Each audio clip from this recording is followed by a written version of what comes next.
আসসালামু আলাইকুম বন্ধুরা, কেমন আছেন আপনারা সবাই? আমিও আপনাদের দোয়ায় এবং আল্লাহর রহমতে ভালো আছি। আজকে আপনাদেরকে একটা ডেজার্ট আইটেম রান্না করে দেখাবো। আজকে আমি রান্না করব দুধ সেমাই। ঈদ পার হয়ে গেছে, তারপরেও এখন আবার সেমাই রান্না করছি, কারণ আমার হাজবেন্ডের অফিসের একজন কলিগ আমার কাছে সেমাই খেতে চেয়েছে। তাই ভাবলাম যে তার জন্য অল্প করে একটু রান্না করে পাঠিয়ে দিই, আর আপনাদের সাথেও রেসিপিটা শেয়ার করি।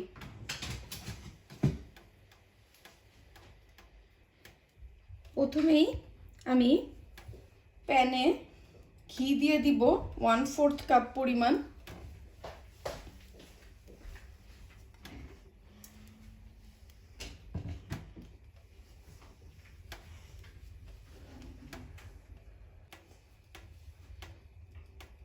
ঘিটা গলে গেলে এর মধ্যে আমি 3 রকমের বাদাম দিয়ে দিচ্ছি।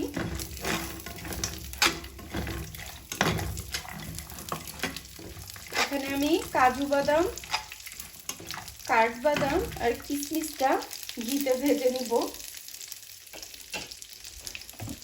আর এর মধ্যে আমি একটা তেজপাতা, 2-3টা এলাচ আর মিডিয়াম সাইজের 1 টুকরো দারচিনি দিয়ে দিব।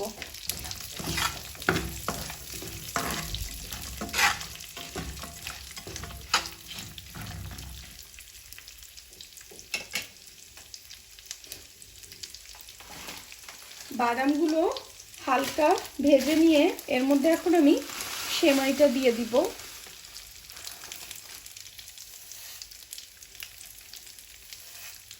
এই দুধ সেমাইটা আমার বাসায় খুব কম রান্না করা হয়, কারণ আমার হাজবেন্ড লাচ্ছা সেমাইটা খেতেই পছন্দ করে। এই জন্য আমি বেশি লাচ্ছা সেমাইটাই রান্না করি, কিন্তু ওর কলিগ এই দুধ সেমাইটা খেতে চেয়েছে, তাই আমি এই সেমাইটা রান্না করছি অনেক দিন পরে।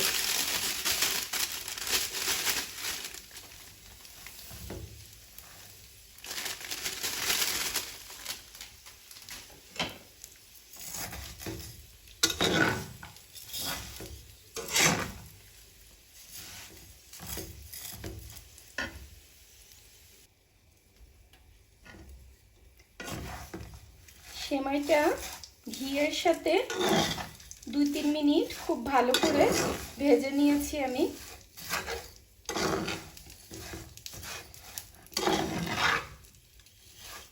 যখন সেমাইটা দিয়ে ঘিয়ের একটা খুব সুন্দর ঘ্রাণ আসবে আর সেমাইয়ের কালারটাও হালকা ব্রাউন কালার হয়ে যাবে, তখন এর মধ্যে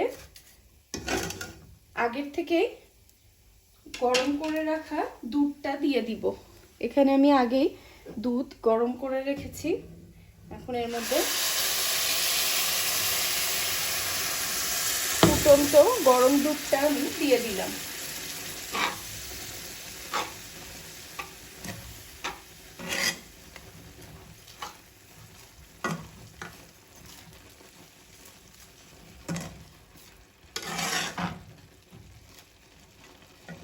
দুধটা একবারে দিবেন না, 2 বারে দিবেন,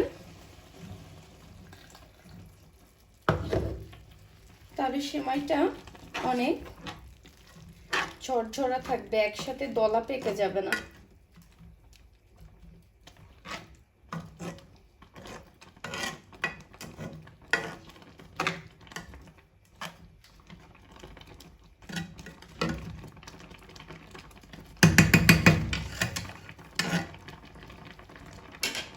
এবার আমি ঢাকনা দিয়ে সেমাইটা 5-7 মিনিট রান্না করব। মাঝে মধ্যে নেড়ে দিব যাতে নিচে পুড়ে না লাগে। আমার সেমাইটা সিদ্ধ হয়ে গেছে। এর মধ্যে এখন আমি কনডেন্স মিল্ক দিয়ে দিব। যে পরিমাণ আপনি মিষ্টি খেতে চান সেই পরিমাণে দিয়ে দিবেন। আপনি এখানে চিনিও ব্যবহার করতে পারেন, তবে কনডেন্স মিল্কটা দিলে সেমাইটাই একটা ক্রিমি ভাব আসে।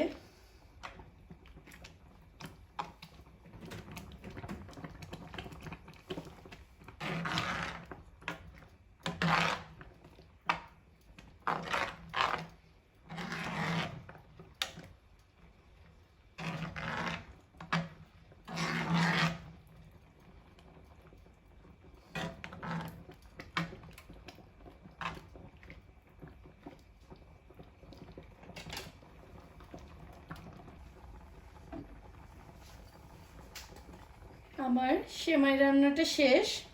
এখন আমি এর উপর দিয়ে 1 চা চামচ পরিমাণ গোলাপ জল বা কেওড়া জল, যে যেটা পছন্দ করেন, দিয়ে দিবেন। তৈরি হয়ে গেল আমার দুধ সেমাই।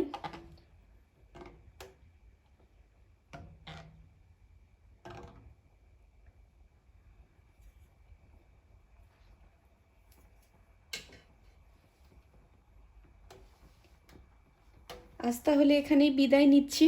সবাই ভালো থাকবেন, আমাদের জন্য দোয়া করবেন। আল্লাহ হাফেজ।